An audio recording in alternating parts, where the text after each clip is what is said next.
Hi friends, ఈ వీడియోలో మనం 2009లో విడుదలైన కైజీ ద అల్టిమేట్ గ్యాంబ్లర్ అని ఫుల్ అండ్ ఫుల్గా గ్యాంబ్లింగ్ని బేస్ చేసిన ఒక సూపర్ థ్రిల్లర్ మూవీ ఎక్స్ప్లెనేషన్ని చూడబోతున్నాం. ఓపెన్ చేస్తే ఒక ఇల్లీగల్ ఆర్గనైజేషన్ వాళ్ళు సీక్రెట్ మీటింగ్ లో ఉన్నట్టు చూపిస్తారు. ఆ ఆర్గనైజేషన్ లీడర్ అతని మనుషుల దగ్గర వాళ్ళు అండర్ గ్రౌండ్ లో కట్టబోయే ఒక సిటీ గురించిన ప్లాన్స్ ని డిస్కస్ చేస్తుంటాడు. వాళ్ళల్లో టోనీ అనే ఒక అతను వాళ్ళ లీడర్ ని చూసి, ఈ సిటీ కన్స్ట్రక్షన్ కి కావాల్సిన మనుషుల్ని నేను అరేంజ్ చేస్తాను, దాని గురించి మీరేమీ ఆలోచించకండి అంటాడు. ఇతనే ఈ సినిమా విలన్. అక్కడ కట్ చేస్తే నెక్స్ట్ సీన్ లో మనకి ఈ సినిమా హీరో కైజీని చూపిస్తారు. కైజీ చాలా పేదవాడు. ఇప్పుడు అతని దగ్గరున్న కొంచెం డబ్బుతో ఆఖరిగా ఒక లాటరీ టికెట్ కొని అందులో కూడా ఓడిపోతాడు. ఆ బాధలో అతను ఇంటికి తిరిగి వెళ్తున్నప్పుడు దారిలో ఒక కపుల్ ని చూసి అతని జీవితానికి లవ్ కూడా సెట్ అవ్వట్లేదని కైజీ జెలస్ గా ఫీల్ అవుతాడు. కానీ ఆ కపుల్ కి కైజీ చూపు నచ్చక అతన్ని తిట్టి వాళ్ళ కార్ తో అతన్ని గుద్దేలా వస్తారు. దాని వల్ల హీరో టెన్షన్ అయి వాళ్ళ మీదున్న కోపంలో పక్కనున్న ఒక కార్ ని తన్నడంతో అది డ్యామేజ్ అయిపోతుంది. వెంటనే కార్ లో ఉన్న వాళ్ళందరూ బయటకు వచ్చి ఇతన్ని చేస్ చేసి పట్టుకున్నారు. హీరో వాళ్ళ దగ్గర సారీ చెప్తున్నప్పుడు కారులో నుంచి ఒక అమ్మాయి బయటకు వచ్చి అతని దగ్గర నువ్వే కైజీ కదా అని అడుగుతుంది. అతను అవునని చెప్పగానే తను అతన్ని వాళ్ళ ఆఫీస్ కి తీసుకువెళ్ళింది. ఈ అమ్మాయి పేరు రిన్కో. కైజీ కోవర్కర్ ఒక అతను వీళ్ళ దగ్గర చాలా డబ్బు లోన్ తీసుకుని ఎస్కేప్ అయిపోయి ఉంటాడు. అతని లోన్ కి గ్యారంటీ సంతకం పెట్టింది వేరే ఎవరో కాదు, కైజీనే. అందుకని రిన్కో ఆ లోన్ ఇంకా ఇంట్రెస్ట్ మొత్తాన్ని కలిపి టోటల్ గా 2 మిలియన్ యెన్ని తనకి చెల్లించమని కైజీని డిమాండ్ చేస్తుంది. కైజీ కూడా గ్యారంటీ పేపర్స్ లో సైన్ చేశాడు కాబట్టి ఆ డబ్బు తిరిగి ఇవ్వడం తప్ప అతనికి వేరే ఆప్షన్ లేదు. దాని వల్ల అతను ఏం చేయాలో తెలియక ఏడుస్తూ అతని దగ్గర అంత డబ్బు లేదని చెప్తాడు. అది విన్న రిన్కో కొంచెం సేపు ఆలోచించి ఇంకో 2 గంటల్లో ఒక షిప్ బయలుదేరబోతుంది. అందులో కొన్ని గేమ్స్ ని కండక్ట్ చేస్తారు. నువ్వు కనుక వాటిలో గెలిస్తే ఒక్క రోజులోనే ఈ లోన్ మొత్తాన్ని క్లియర్ చేసేవచ్చని అంటుంది. కైజీ తన దగ్గర అవి ఎలాంటి గేమ్స్, వాటి డీటెయిల్స్ ఏమైనా మీకు తెలిస్తే నాకు చెప్పండి అని అడిగినప్పుడు, నాకు కూడా వాటి గురించి ఏం తెలియదు, నీకు ఓకే అయితే లిస్ట్ లో నీ పేరుని కూడా యాడ్ చేస్తానని రిన్కో చెప్తుంది. సరే అని హీరో కూడా తనకి ఓకే చెప్పి ఆ రోజు రాత్రి ఆ షిప్ కి వెళ్తాడు. లోపల కైజీ లానే చాలా మంది అమాయకపు పేదవాళ్ళు వాళ్ళ ఫినాన్షియల్ ప్రాబ్లమ్స్ ని సాల్వ్ చేసుకోవడానికి ఈ గేమ్ లో జాయిన్ అయి ఉంటారు. నిజానికి రింకో కూడా మనం స్టార్టింగ్ లో చూసిన ఆ ఇల్లీగల్ ఆర్గనైజేషన్ లో ఒక మెంబర్. షిప్ లో ఈ గేమ్స్ ని కండక్ట్ చేస్తున్నది కూడా వాళ్ళే. తను కైజీ లానే చాలా మందికి డబ్బాస చూపించి వాళ్ళని ఈ గేమ్ లో చేర్చుంటుంది. ముందుగా పార్టిసిపెంట్స్ అందరూ షిప్ ని చేరుకున్నాక వాళ్ళందరికీ 3 చిన్న చిన్న స్టార్స్ అలాగే 12 కార్డ్స్ ని ఇస్తారు. తరువాత విలన్ టోనీ వీళ్ళందరికీ ఈ గేమ్ రూల్స్ ని ఎక్స్ప్లెయిన్ చేశాడు. ప్రస్తుతం ప్లేయర్స్ చేతిలో ఉన్న ఒక్కొక్క స్టార్ యొక్క విలువ 1 మిలియన్ యెన్. అదేలా వాళ్ళకి ఇచ్చిన కార్డ్స్ లో స్టోన్ పేపర్ సిజర్స్ ని ప్రింట్ చేస్తుంటారు. మీరు ఇక్కడ ఆడబోయే గేమ్ కూడా ఇదే. ప్లేయర్స్ అందరూ మీకు నచ్చిన ఆపోనెంట్స్ ని చూస్ చేసి మీ చేతిలో ఉన్న కార్డ్స్ తో స్టోన్ పేపర్ సిజర్ ఆడాలి. అలానే ప్రతిసారి కార్డ్స్ ని రివీల్ చేశాక గెలిచిన వాళ్ళు ఓడిపోయిన వాళ్ళ దగ్గర నుంచి ఒక స్టార్ ని తీసుకోవచ్చు. ఒకవేళ డ్రా అయితే ఏమి ఇవ్వక్కర్లేదు, మీరు నెక్స్ట్ గేమ్ కంటిన్యూ చేసుకోవచ్చు. అదేలా ప్రతి రౌండ్ అయిపోయాక ఖచ్చితంగా మీరు యూస్ చేసిన కార్డ్స్ ని ముందున్న హోల్ లో వేయాలి. ఇలా మీ దగ్గరున్న 12 కార్డ్స్ ని యూస్ చేసి 12 రౌండ్స్ ఆడాక కూడా మీ దగ్గర 3 స్టార్స్ లేదా ఎక్కువ ఉంటే వాటిని తీసుకుని మీరు గెలిచిన డబ్బుని ఇస్తాం. అలాగే బై ఛాన్స్ గేమ్ అయిపోయాక మీ దగ్గర 3 స్టార్స్ కంటే తక్కువ ఉంటే అప్పుడు మీరు కోల్పోయిన ఒక్కొక్క స్టార్ కి మీరు మాకు 1 మిలియన్ యెన్ చెల్లిస్తే మాత్రమే మిమ్మల్ని ఇక్కడ నుంచి పంపిస్తామని చెప్తాడు. అక్కడున్న ప్లేయర్స్ లో ఎవరికి ఈ రూల్ నచ్చదు. కానీ వాళ్ళని షిప్ లో సముద్రం మధ్యకి తీసుకొచ్చి ఫోర్స్ చేయడంతో వేరే దారి లేక ఒప్పుకుంటారు. టోనీ వాళ్ళ దగ్గర మీకు ఈ గేమ్ ని కంప్లీట్ చేయడానికి 30 నిమిషాలు ఇస్తాం, ఎవరితో ఎన్ని రౌండ్స్ కావాలో ఆడుకోండి చెప్తాడు. టైమర్ స్టార్ట్ అయిన వెంటనే అందరూ చాలా ఫాస్ట్ గా వాళ్ళ గేమ్ ని స్టార్ట్ చేస్తారు. కైజీకి ఇదేది సరనిపించదు. అతను ఒకవైపు ఏం చేద్దామని ఆలోచిస్తూ ఉండగా మరోవైపు ఈ గేమ్ స్టార్ట్ అయిన 2 మినిట్స్ లోనే ఒక వ్యక్తి అతని దగ్గర ఉన్న 3 స్టార్స్ ని కోల్పోతాడు. సెక్యూరిటీ గార్డ్స్ ఆ వ్యక్తిని అక్కడ నుంచి బలవంతంగా ఒక రూమ్ లోపలికి తీసుకువెళ్తారు. లోపల నుంచి వచ్చే ఆ వ్యక్తి అరుపులు విని బయటున్న వాళ్ళందరి మనసులోనూ భయం పుడుతుంది. ఆ సమయంలో ఒక వ్యక్తి హీరో దగ్గరికి వచ్చి, నా దగ్గర ఒక సూపర్ ప్లాన్ ఉంది, నేను చెప్పినట్టు కనుక నువ్వు చేస్తే మనమిద్దరం సేఫ్ గా ఇంటికి వెళ్ళిపోవచ్చు అని చెప్తాడు. సో కైజీ కూడా క్యూరియస్ గా అతని ప్లాన్ ఏంటని అడుగుతాడు. మనం సేఫ్ గా ఇక్కడ నుంచి తిరిగి వెళ్ళాలంటే 3 స్టార్స్ ఉంటే చాలు కదా. సో ప్లాన్ చేసి మనం ఆ 12 మ్యాచెస్ లో అన్నిటినీ డ్రా చేసిస్తే చాలు. ఇప్పుడు మన దగ్గర ఉన్న 3 స్టార్స్ ని వాళ్ళకి చూపించి ఇక్కడ నుంచి వెళ్ళిపోవచ్చని అంటాడు. అది విన్న హీరో చాలా సంతోషపడి టైంకి దేవుడ్లా వచ్చావు కదరా అని అతని డీల్ కి ఒప్పుకుంటాడు. తరువాత వీళ్ళిద్దరూ ఒక టేబుల్ కి వెళ్లి వీళ్ళు ఫాలో అవ్వబోయే ఆర్డర్ ని డిస్కస్ చేసుకున్నాక గేమ్ ని స్టార్ట్ చేస్తారు. స్టార్టింగ్ లో అంతా సరిగ్గానే వెళ్తున్న ఆ వ్యక్తి లాస్ట్ 3 రౌండ్స్ ఉండేటప్పుడు స్టోన్ వేయడానికి బదులుగా మార్చి పేపర్ ని వేసిస్తాడు. వెంటనే అతను అయ్యో నేను ఆర్డర్ ని మర్చిపోయాను, ఐఎమ్ సారీ కైజీ, నెక్స్ట్ నేను స్టోన్ వేస్తాను, నువ్వు పేపర్ ని వెయ్యని అంటాడు. దానితో హీరో కన్ఫ్యూషన్ లో ఏం చేయాలో తెలియక ముందు వెనక అయ్యి ఆఖరికి అతను చెప్పినట్టే చేస్తాడు. కానీ ఈసారి కూడా ఆ వ్యక్తి అతను చెప్పినట్టు చేయకుండా కైజీని మోసం చేసి అతని స్టార్ ని కూడా తీసుకుంటాడు. దానివల్ల హీరోకి కోపం వచ్చి ఆ వ్యక్తిని కొడుతూ ఉండగా అక్కడికి వచ్చిన సెక్యూరిటీ గార్డ్స్ అతన్ని ఆపుతారు. ఇంతసేపు కైజీని మోసం చేసిన ఈ వ్యక్తి పేరు జార్జ్. అతను అంతటితో ఆగకుండా కైజీ దగ్గర ఉన్న ఆఖరి కార్డ్ సిజర్స్ అని, స్టోన్ కార్డ్ ఉన్న వాళ్ళు ఎవరైనా వెళ్లి అతన్ని ఓడించండి అని చెప్తాడు. దానితో కైజీ కూడా జార్జ్ దగ్గర మిగిలి ఉన్న ఆఖరి కార్డ్ ఏంటని అందరికీ చెప్పేయడంతో మళ్ళీ వీళ్ళిద్దరూ గొడవ పడ్డం మొదలు పెడతారు. మిగతా ప్లేయర్స్ కూడా వాళ్ళకి దొరికిన ఈ ఛాన్స్ ని యూజ్ చేసుకుని వాళ్ళ ఆపోనెంట్స్ కార్డ్స్ ఏంటో చూసేస్తారు.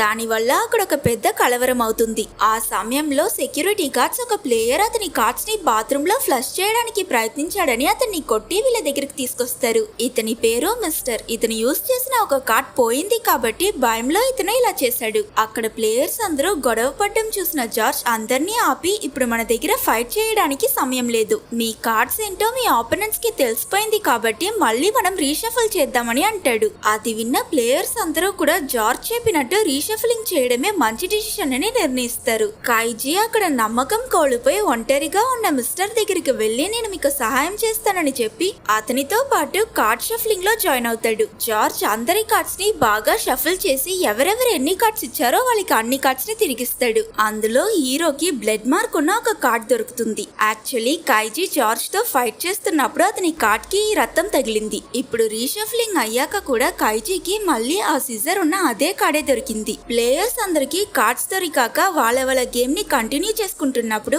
జార్జ్ మాత్రం డైరెక్ట్ గా హీరో దగ్గరకు వచ్చి అతన్ని ఇంకో రౌండ్ ఆడడానికి పిలుస్తాడు. కానీ దానికి కైజీ ఒప్పుకోకపోయేసరికి నువ్వు ఈ రౌండ్ లో గెలిస్తే నేను నీకు 2 స్టార్స్ ఇస్తానని అంటాడు. యాక్చువల్లీ వీళ్ళిద్దరూ గొడవ పడుతున్నప్పుడు ఆ సిజర్ కార్డ్ మీద బ్లడ్ పడిందన్న విషయం జార్జ్ కి కూడా తెలుసు. అందుకనే అతను అందరి కార్డ్స్ ని షఫల్ చేస్తున్నప్పుడు తన కోసం ఒక స్టోన్ ఉన్న కార్డ్ ని తీసుకుని కైజీకి అతని కార్డ్ ని తిరిగిచ్చాడు. ఈ విషయం తెలియని కైజీ ఆ డీల్ కి ఒప్పుకుంటాడు. గేమ్ లో జార్జ్ అతని దగ్గరున్న స్టోన్ కార్డ్ ని రివీల్ చేసి హీరో ఓడిపోయాడని అతన్ని వేలాకులం చేసి కైజీ దగ్గరున్న సిజర్ కార్డ్ ని టేబుల్ పై వేయమంటాడు. అది చూసిన కైజీ బాగా నవ్వుతూ అతని చేతిలో ఉన్న కార్డ్ ని రివీల్ చేస్తాడు. ఇక్కడే ట్విస్ట్, అందులో సిజర్ కి బదులుగా పేపర్ ఉంటుంది. జార్జ్ కి ఏం అర్థం కాదు. యాక్చువల్లీ కైజీ ఆ బ్లడ్ మార్క్ ని ముందే చూసేసుంటాడు. అందుకే జార్జ్ ని ట్రాప్ చేయడం కోసం ఇంతసేపు అతనికి దాని గురించి ఏం తెలియనట్టు నటించాడు. కైజీ జార్జ్ దగ్గర నుంచి స్టార్ ని తీసుకుని నువ్వు ఇలా ఏమైనా చేస్తావని తెలిసే నేను రీషఫలింగ్ కి ముందు నా సిజర్ కార్డ్ పై ఉన్న బ్లడ్ మార్క్ ని క్లీన్ చేసి మిస్టర్ దగ్గర ఉన్న ఒక పేపర్ కార్డ్ లో అలాంటిదే ఇంకో మార్క్ ని క్రియేట్ చేశానని చెప్తాడు. ఇప్పుడు జార్జ్ చేతిలో కార్డ్స్ ఏవి లేక 2 స్టార్స్ తో మిగిలిపోయాడు కనుక సెక్యూరిటీ గార్డ్స్ అతన్ని కూడా బలవంతంగా సీక్రెట్ రూమ్ లోకి తీసుకువెళ్లిపోతారు. టోనీ వీళ్ళకి 12 మ్యాచెస్ కంప్లీట్ చేయడానికి ఇచ్చిన టైంలో ఇప్పుడు కేవలం 30 సెకండ్స్ మాత్రమే ఉంది కాబట్టి కైజీ అతనికి సహాయం చేసిన మిస్టర్ దగ్గర ఉన్న కార్డ్స్ ని షేర్ చేసుకుని అతన్ని కాపాడడం కోసం అవన్నిటిని డ్రా మ్యాచెస్ కింద తోసిస్తారు. ఆఖరికి వీళ్ళిద్దరూ ఎలాగో తప్పించుకున్నామని సంతోషపడుతూ ఉండగా అన్ఎక్స్పెక్టెడ్లీ మిస్టర్ అతని పాకెట్ లో ఇంకో కార్డ్ ఉందన్న విషయాన్ని నోట్ చేస్తాడు. కానీ అప్పటికే వీళ్ళకి ఇచ్చిన టైం అయిపోతుంది. కట్ చేస్తే నెక్స్ట్ సీన్ లో ఎవరో ఒక వ్యక్తి చేతిలో నుంచి స్లిప్ అయిన కాయిన్ డ్రైనేజ్ లో పడి కొన్ని పైప్స్ ద్వారా చాలా దూరం అండర్ గ్రౌండ్ లో ట్రావెల్ చేసి ఒక చోట్లోకి వచ్చి పడుతుంది. దాన్ని అక్కడ పనిచేసే ఒక వర్కర్ తీసినట్టు చూపిస్తారు. అతను వేరే ఎవరో కాదు, కైజీ. ఇతను గేమ్ లో గెలిచాక కూడా ఇక్కడేం చేస్తున్నాడని ఆలోచిస్తున్నారు కదా. యాక్చువల్లీ ఆ రోజు టైం అయిపోయింది కాబట్టి మిస్టర్ ని కూడా ఆ సీక్రెట్ రూమ్ డోర్ దగ్గరికి తీసుకువెళ్తున్నప్పుడు కైజీకి అతన్ని అక్కడ ఒంటరిగా విడిచి వెళ్ళడానికి మనసు రాక అతను కూడా వాళ్ళతో పాటు వస్తానని చెప్తాడు. అతను ఆ డోర్ లోకి వెళ్ళగానే అక్కడున్న వాళ్ళు అతని షోల్డర్ లోకి ఒక చిప్ ని ఇంజెక్ట్ చేసి వాళ్ళ కంపెనీ లోగో ఉన్న మెటల్ ని బాగా హీట్ చేసి అదే షోల్డర్ పై పెట్టి అతన్ని మార్క్ చేస్తారు. ఆ రోజు ఓడిపోయిన వాళ్ళందరినీ ఇలా అండర్ గ్రౌండ్ కి తీసుకొచ్చి ఆ ఆర్గనైజేషన్ వాళ్ళు స్టార్టింగ్ లో ప్లాన్ చేసినట్టు అండర్ గ్రౌండ్ సిటీని కట్టడానికి వీళ్ళందరితో బానిసలులా పనిచేయించుకుంటున్నారు. అదేలా ఇంతకు ముందు వీళ్ళ చేతిలో ఇంజెక్ట్ చేసిన ఆ మైక్రోచిప్ ని యూజ్ చేసుకుని వీళ్ళంతా ఎక్కడికి వెళ్తున్నారనే దాన్ని 24 hours మానిటర్ చేస్తున్నారు. కాబట్టి హీరో ఈ చోటు నుంచి తప్పించుకోలేక ఇక్కడే ఇరుక్కున్నాడు. అదేలా వీళ్ళు ఇక్కడ చేసే పనులకి కూడా శాలరీని వేరే ఒక ఫామ్ కరెన్సీలో ఇస్తారు. అది వీళ్ళ కంట్రీ కరెన్సీ కన్నా 10 రెట్లు తక్కువైంది. ఈ ఆర్గనైజేషన్ దగ్గర ఇరుక్కున్న ఈ వర్కర్స్ అందరూ ఈ డబ్బుని కొంచెం కొంచెంగా చేర్చిపెట్టి వీళ్ళు గేమ్ లో ఓడిపోయినా ఆ స్టార్స్ విలువని తిరిగి చెల్లిస్తే మాత్రమే వీళ్ళని ఇంటికి పంపిస్తారు. దానికోసం అక్కడున్న వాళ్ళందరూ చాలా సిన్సియర్ గా పనిచేస్తారు. ఒక రోజు సైట్ లో జరిగిన యాక్సిడెంట్ వల్ల మిస్టర్ కి దెబ్బ తగులుతుంది. కనుక కైజీ వెంటనే అతన్ని ఆ అండర్ గ్రౌండ్ లోనే ఉన్న ఒక హాస్పిటల్ కి తీసుకువెళ్లాడు. అక్కడ వీళ్ళిద్దరూ సహారా అని ఒక వ్యక్తిని కలుస్తారు. మాట్లాడుతూ ఉన్నప్పుడు సహారా వీళ్ళకి ఆ చోటు గురించి అతనికి తెలిసిన నిజాలన్నీ చెప్పడం మొదలు పెడతాడు. ఈ ఆర్గనైజేషన్ వాళ్ళు ఇక్కడ పనిచేసే ప్రతి ఒక్కరికి 2 సంవత్సరాలలో ఒక జబ్బు వచ్చేలా చేస్తారు. దాన్ని క్యూర్ చేసుకోవడం కోసం వర్కర్స్ పదే పదే హాస్పిటల్ కి వెళ్తూ ఇక్కడ నుంచి తప్పించుకోవడానికి వాళ్ళు కష్టపడి చేర్చిపెట్టిన డబ్బు మొత్తాన్ని మెడికల్ ఫీజ్ కి కట్టే పరిస్థితిని తీసుకొస్తారని చెప్తాడు. అది విన్న కైజీ అయితే మనం ఇక్కడ నుంచి తప్పించుకోవడానికి ఎలాంటి మార్గం లేదా అని అడిగినప్పుడు అక్కడున్న డాక్టర్ ఏం చెప్తాడంటే ఒక దారుంది, దాని పేరే డెడ్ మ్యాన్ రోడ్. అంటే వీళ్ళ ఆర్గనైజేషన్ వాళ్ళు కండక్ట్ చేసే ఒక మ్యాచ్ లో పార్టిసిపేట్ చేసి గెలవాలి. ఈ గేమ్ కి పార్టిసిపెంట్స్ ని ఇంకొన్ని రోజుల్లో సెలెక్ట్ చేస్తారు. మీరు కూడా అందులో జాయిన్ అవ్వచ్చని ఆ డాక్టర్ అనడంతో వీళ్ళు కూడా ఒప్పుకుంటారు. నెక్స్ట్ సీన్ లో కైజీ, మిస్టర్, సహారా ఇంకా వీళ్ళతో పాటు ఇంకొంతమంది పార్టిసిపెంట్స్ కళ్ళుని ఒక క్లాత్ తో కవర్ చేసి ఆ మ్యాచ్ కోసం చాలా ఎత్తైన ఒక బిల్డింగ్ టాప్ ఫ్లోర్ కి తీసుకువెళ్తారు. అప్పుడు అక్కడికి టోనీ వచ్చి ఈసారి వీళ్ళందరికీ 10 మిలియన్ యెన్ వాల్యూ ఉన్న ఒక టికెట్ ఇచ్చి మీరు ఈ టికెట్ ని మనీగా కన్వర్ట్ చేయాలంటే ఆపోజిట్ లో కనిపిస్తున్న ఆ బిల్డింగ్ ని ఈ బ్రిడ్జ్ లో వెళ్లి చేరుకోవాలి. దీన్ని కనుక మీరు సక్సెస్ఫుల్ గా క్రాస్ చేస్తే డబ్బుతో పాటు మీకు మీ ఫ్రీడమ్ కూడా దొరుకుతుందని చెప్తాడు. జీవితాంతం ఆ అండర్ గ్రౌండ్ లో పనిచేయడానికి బదులుగా ఈ రిస్క్ తీసుకుని చనిపోయినా పర్వాలేదని అందరూ దానికి ఒప్పుకుంటారు. కానీ ఇక్కడే టోనీ ఇంకో ట్విస్ట్ ఇస్తాడు. ఆ బ్రిడ్జ్ కి కరెంట్ పాస్ అవుతుంది. ఎవరైనా టాస్క్ లో మీ చేతుల్ని ఉపయోగిస్తే షాక్ కొట్టి చనిపోతారని చెప్తాడు. యాక్చువల్లీ వీళ్ళు చెయ్యబోయే ఈ స్టంట్ ని చూడడం కోసం అక్కడికి చాలా మంది ధనవంతులు వచ్చుంటారు. కైజీ ప్లేయర్స్ అందరి షూస్ మీద 2 ఆరోస్ డ్రా చేసి దాన్ని బ్రిడ్జ్ మధ్యనున్న లైన్ తో మ్యాచ్ చేసి నడిచి వెళ్ళమని వాళ్ళందరికీ ఐడియా ఇస్తాడు. ఆ తరువాత వీళ్ళందరూ ఆ బ్రిడ్జ్ మీద ఒకరి వెనకాల ఒకరు వెళ్లి దాన్ని క్రాస్ చేయడం స్టార్ట్ చేస్తారు. అయినా వీళ్ళ బ్యాడ్ లక్ ఆ రోజు క్లైమేట్ బాగోకపోవడం వల్ల గాలి ఎక్కువగా కొట్టి కొందరు, భయంలో కాళ్ళు చేతులు వణికిపోయి కొందరని చాలా మంది ఆ బ్రిడ్జ్ నుంచి కింద పడి చనిపోతారు. ఒక పక్క వీళ్ళంతా ఇలా దారుణంగా చనిపోతుంటే దాన్ని చూస్తూ ఆ ధనవంతులు నవ్వుతూ ఎంజాయ్ చేస్తుంటారు. ఇప్పుడు బ్రిడ్జ్ మీద కైజీ, మిస్టర్ ఇంకా సహారా మాత్రమే ఉన్నారు. వీళ్ళు ముగ్గురు వాళ్ళని వాళ్ళే మోటివేట్ చేసుకుని ముందుకు వెళ్తుండగా మధ్యలో మిస్టర్, ఇక నా వల్ల ముందుకు రావడం కుదరదు. నిన్న జీవితంలో చాలా తప్పులు చేశాను. దాని వల్లే ఇప్పుడు నా కూతురు కష్టపడుతుందని చెప్పి అతని 10 మిలియన్ కార్డ్ ని హీరోకిచ్చి ఒకవేళ నువ్వు కనుక ఈ బ్రిడ్జ్ ని క్రాస్ చేయగలిగితే దీన్ని తీసుకువెళ్లి నా కూతురికి ఇవ్వని తన డీటెయిల్స్ చెప్తాడు. కైజీ మిస్టర్ దగ్గర భయపడకుండా బ్రిడ్జ్ ని క్రాస్ చేయండి అతనికి ధైర్యం చెప్తే తిరిగి చూసేసరికి అతను అక్కడ ఉండడు. మిస్టర్ హీరోని భయపెట్టకూడదని కొంచెం కూడా సౌండ్ చేయకుండా ఆల్రెడీ కిందకు దూకేసుంటాడు. అది తెలుసుకున్న హీరో బాధపడుతూ గట్టిగా ఏడుస్తాడు. చాలా సేపు కేర్ఫుల్ గా మూవ్ అయ్యాక కైజీ ఇంకా సహారా బ్రిడ్జ్ ని దాటి ఆ బిల్డింగ్ ని చేరుకున్నారు. సంతోషంలో సహారా డోర్ ని ఓపెన్ చేయడానికి ప్రయత్నించినప్పుడు కైజీ అతన్ని ఆగమంటాడు. వీళ్ళిప్పుడు చాలా ఎత్తులో ఉన్నారు కాబట్టి అక్కడ ఎయిర్ ప్రెషర్ తక్కువ ఉంటుంది. కానీ ఈలోగానే అతను డోర్ ఓపెన్ చేసేయడం వల్ల లోపలున్న ఎయిర్ చాలా ఫోర్స్ గా వీళ్ళిద్దరిని తోస్తుంది. ముందే అలర్ట్ అయిన హీరో మాత్రం అందులో నుంచి తప్పించుకున్నాడు. సహారా కింద పడి చనిపోతాడు. లాస్ట్ గా కైజీ ఆ బిల్డింగ్ లోపలికి వెళ్ళగానే ఆ ఆర్గనైజేషన్ హెడ్ ఇంకా మెంబర్స్ అతన్ని కంగ్రాచులేట్ చేసి కైజీ గెలిచిన ఆ 10 మిలియన్ యెన్ లో నుంచి ఇంతకు ముందు అతను ఓడిపోయిన ఆ 3 మిలియన్ ఇంకా తన ఇంట్రెస్ట్ ని తీసుకుని కైజీ చేతికి కొంచెం డబ్బుని మాత్రమే ఇస్తామని చెప్తారు. దానితో కైజీకి చాలా కోపం వచ్చి టోనీని తిడుతుండగా ఆ ఆర్గనైజేషన్ హెడ్ అతన్ని ఆపి ఒకవేళ నీకు ఎక్కువ డబ్బు కావాలంటే నేను నీకు ఒక ఆఖరి అవకాశం ఇస్తానని చెప్తాడు. అతను మిస్టర్ కూతురికి సహాయం చేయాలన్న విషయం గుర్తు తెచ్చుకున్న కైజీ వాళ్ళు చెప్పిందని ఒప్పుకుని చైర్లో కూర్చుంటాడు. ఇప్పుడు హీరో ఇంకా టోనీ ఒక కార్డ్ గేమ్ ఆడబోతున్నారు. ఆ గేమ్ రూల్స్ ఏంటని టోనీ కైజీకే ఎక్స్ప్లెయిన్ చేస్తాడు. ఈ గేమ్ ఆడబోయే ఇద్దరి ప్లేయర్స్ లో ఒకరు రాజుని ఇంకొకరు బానిసని ఎంచుకోవాలి. రాజుని ఎంచుకున్న వాళ్ళకి 4 సిటిజన్ కార్డ్స్ తో పాటు ఒక ఎంపరర్ కార్డ్ ఇస్తారు. అలాగే బానిసని ఎంచుకున్న వాళ్ళకి కూడా కూడా 4 సిటిజన్ కార్డ్స్ తో పాటు ఒక స్లేవ్ కార్డ్ ని ఇస్తారు. సో ఆ ఇద్దరు ప్లేయర్స్ వాళ్ళకి ఇవ్వబడ్డ 5 కార్డ్స్ లో నుంచి ఏదైనా ఒక కార్డ్ ని సెలెక్ట్ చేసి దాన్ని రివీల్ చేయాలి. ఒకవేళ ఇద్దరు ఆ రౌండ్ లో సిటిజన్ కార్డ్ ని ఎంచుకుంటే ఆ మ్యాచ్ డ్రా అయిపోతుంది. అలాగే సిటిజన్ కార్డ్ తో స్లేవ్ కార్డ్ ని ఓడించొచ్చు. ఇంకా ఎంపరర్ కార్డ్ చాలా పవర్ఫుల్, అది సిటిజన్ కార్డ్స్ ని ఓడిస్తుంది. అలాంటి ఎంపరర్ కార్డ్ ని కేవలం స్లేవ్ కార్డ్ మాత్రమే ఓడించగలదు. ఈ గేమ్ లో బానిసని ఎంచుకుని గెలవడం చాలా కష్టం కాబట్టి స్లేవ్ సైడ్ చూస్ చేసుకున్న వాళ్ళకి వాళ్ళు బెట్ చేసిన డబ్బు కన్నా 10 రెట్లు ఎక్కువ డబ్బుని ప్రైజ్ మనీగా ఇస్తారు. దాని వల్ల కైజీ స్లేవ్ ని చూస్ చేసుకున్నాడు. దానితో ఇంకా ఆలస్యం చేయకుండా టోనీ ఇంకా కైజీ గేమ్ ని స్టార్ట్ చేస్తారు. స్లేవ్ ని ఎంచుకున్న వాళ్ళే ప్రతిసారి ఫస్ట్ కార్డ్ ని పెట్టాలి కాబట్టి ముందు హీరో అతని కార్డ్ ని టేబుల్ పై పెట్టగానే టోనీ కూడా అతని కార్డ్ ని పెడతాడు. ఇద్దరు సిటిజన్ కార్డ్స్ ని పెట్టడంతో ఫస్ట్ రౌండ్ డ్రా అయిపోతుంది. వీళ్ళ గేమ్ ని ఆ ఆర్గనైజేషన్ వాళ్ళు అండర్ గ్రౌండ్ లో ఉన్న వర్కర్స్ కి కూడా అక్కడున్న టీవీ ద్వారా లైవ్ టెలికాస్ట్ చేస్తున్నారు. నెక్స్ట్ సెకండ్ రౌండ్ కూడా డ్రా అయిపోవడంతో హీరో ఈసారి టెన్షన్ పడుతూ బాగా ఆలోచించి స్లేవ్ కార్డ్ ని తీసి టేబుల్ పై పెడతాడు. వెంటనే టోనీ నవ్వుతూ నువ్వింత భయపడుతూ కార్డ్ ని పెట్టావంటే ఖచ్చితంగా అది స్లేవ్ కార్డే అయి ఉంటుంది. ఈ రౌండ్ లో నేనే గెలుస్తానని చెప్పి చాలా కాన్ఫిడెంట్ గా సిటిజన్ కార్డ్ ని పెడతాడు. అంతే, కైజీ ఆ గేమ్ లో ఓడిపోయి అతని దగ్గరున్న కొంచెం డబ్బుని కూడా ఆ బెట్ లో పోగొట్టుకున్నాడు. అతను అక్కడి నుంచి ఇంటికి వెళ్లాలనుకున్న సమయంలో ఆ ఆర్గనైజేషన్ హెడ్ అతన్ని ఆపి కైజీకి చాలా డబ్బు అప్పుగా ఇచ్చి అతన్ని ఇంకో రౌండ్ ఆడమంటాడు. ఒకవేళ ఈ మ్యాచ్ లో కూడా అతను ఓడిపోతే ఇక జీవితాంతం కైజీ ఆ అప్పుని దిద్దడం కోసం అండర్ గ్రౌండ్ లో పనిచేయాల్సిందే. సో హీరో ఈసారి కన్ఫ్యూజ్ అవ్వకూడదని ఫస్ట్ రౌండ్ లోనే చాలా కాన్ఫిడెంట్ గా స్లేవ్ కార్డ్ ని తీసి పెడతాడు. కానీ అప్పుడే కైజీ టోనీ అతను భయపడుతున్నాడా లేదా అనే దాన్ని అలాగే అతని బాడీ లాంగ్వేజ్ ని నోట్ చేయట్లేదన్న విషయాన్ని కనిపెడతాడు. అందులోనూ టోనీ అతని కార్డ్స్ ని కూడా చూడకుండా కింద వేరే ఏదో చూసుకుని ఉంటాడు. అసలు అక్కడ ఏం జరుగుతుందో అర్థం కాని కైజీ తన స్లేవ్ కార్డ్ ని చూస్ చేస్తాడు. అయినా ఈసారి కూడా టోనీ హీరో మూవ్ ని కరెక్ట్ గా గెస్ చేసి అతని సిటిజన్ కార్డ్ ని పెడతాడు.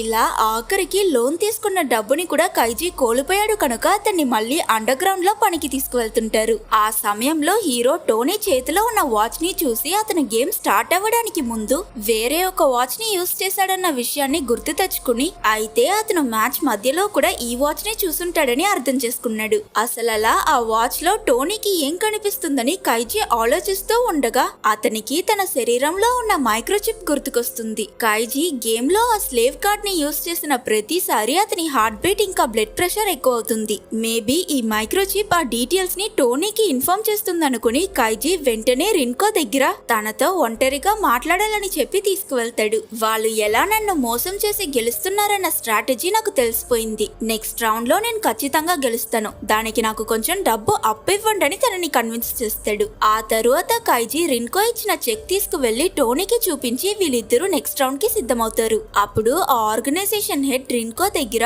ఒకవేళ కైజీ ఈసారి కూడా ఓడిపోతే అతనితో పాటు నువ్వు కూడా అండర్ గ్రౌండ్ లో వెళ్లి పనిచేయాలని చెప్తాడు. గేమ్ స్టార్ట్ అవ్వడానికి ముందు హీరో అతని తలని అక్కడున్న ఒక మిర్రర్ కి గట్టిగా గుద్దుకుని తనని తానే గాయపరుచుకుంటాడు. దానివల్ల అతని హార్ట్ బీట్ ఇంకా బ్లడ్ ప్రెషర్ స్టేబుల్ గా ఉండదు కనుక కైజీ ఇలా చేశాడు. కైజీ మాట్లాడుతున్నప్పుడు అతని బ్లడ్ టేబుల్ పై ఉన్న 2 కార్డ్స్ మీద పడుతుంది.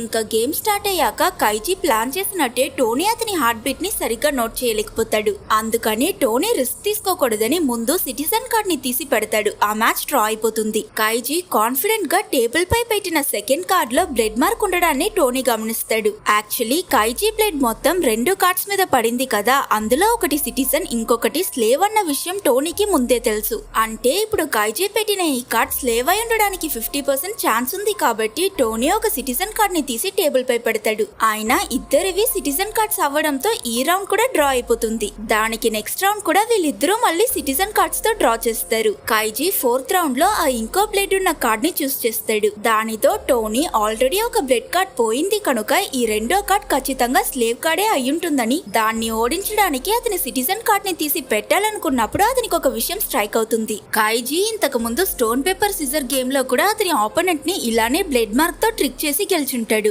మేబీ అదే స్ట్రాటజీని అతను ఇక్కడ కూడా యూస్ చేసుండొచ్చని టోనీ ఒక స్టెప్ ముందు ఆలోచించి అది ఖచ్చితంగా సిటిజన్ కార్డే అయ్యుంటుందని ధైర్యంగా ఎంపరర్ కార్డ్ ని పెడతాడు. బట్ ఈసారి మన హీరో నవ్వుతాడు, ఎందుకంటే అతను సెలెక్ట్ చేసింది స్లేవ్ కార్డ్ నే కాబట్టి. నిజానికి కైజీ ప్లాన్ చేసి కావాలని టోనీ చూస్తున్నప్పుడు టేబుల్ పైన స్లేవ్ కార్డ్ ని చేంజ్ చేసినట్టు నటించాడు. బట్ యాక్చువల్లీ అతను అందులో ఎలాంటి చేంజెస్ చేయలేదు. అందువల్లే టోనీ కన్ఫ్యూజ్ అయిపోయాడు. టోనీ ఓడిపోయాడు కాబట్టి అతన్ని అండర్ గ్రౌండ్ లో పనిచేయడానికి తీసుకువెళ్తారు. అలాగే ఆ ఆర్గనైజేషన్ వాళ్ళు కైజీ విన్ చేసిన ప్రైజ్ మనీని కూడా అతనికి ఇస్తారు. మరోవైపు హీరో గెలిచాడన్న విషయం తెలుసుకుని అండర్ గ్రౌండ్ వర్కర్స్ కూడా అతని కోసం చాలా సంతోషపడతారు. కట్ చేస్తే నెక్స్ట్ సీన్ లో కైజీ ఇంకా రింకో కలిసి భోంచేస్తుంటారు. తను హీరో తాగిన డ్రింక్ లో మత్తుమందు కలిపేయడం వల్ల అతను స్పృహ కోల్పోతాడు. చాలా సేపు తరువాత ఆ షాప్ కీపర్ కైజీని లేపాకే తెలుస్తుంది రిన్కో అతన్ని మోసం చేసి హీరో గెలిచిన డబ్బు మొత్తాన్ని తీసుకువెళ్లిపోయి ఉంటుంది. త్వరగా కైజీ బయటకు వచ్చి తనని వెతుకుతూ ఉండగా అతని పాకెట్ లో ఒక లెటర్ ఉండడాన్ని గమనిస్తాడు. అందులో తను కైజీ డబ్బు మొత్తం అతని కోవర్కర్ ఇంకా గేమ్ కోసం అతను తీసుకున్న లోన్ దాని ఇంట్రెస్ట్ కింద పోయిందని, మిగిలిన బ్యాలెన్స్ మనీని ఈ ఎన్వెలప్ లో పెట్టానని రాసుంటుంది. నెక్స్ట్ సీన్ లో ఒక సూపర్ మార్కెట్ లో పనిచేసే అమ్మాయికి కొరియర్ వచ్చినట్టు చూపిస్తారు. తను దాన్ని ఓపెన్ చేసి చూస్తే అందులో చాలా డబ్బు ఉంటుంది. యాక్చువల్లీ తను వేరే ఎవరో కాదు, మిస్టర్ కూతురు. అతను చనిపోవడానికి ముందు కైజీకి ఈ అమ్మాయి డీటెయిల్స్ చెప్పుంటాడు కనుక హీరో తనకి సహాయం చేశాడు. సో ఆఖరికి కైజీ అతను గెలిచిన డబ్బు మొత్తాన్ని కోల్పోయి ముందులానే ఒక నార్మల్ జీవితానికి వచ్చినట్టు చూపించి ఈ మూవీనే ఎండ్ చేస్తారు.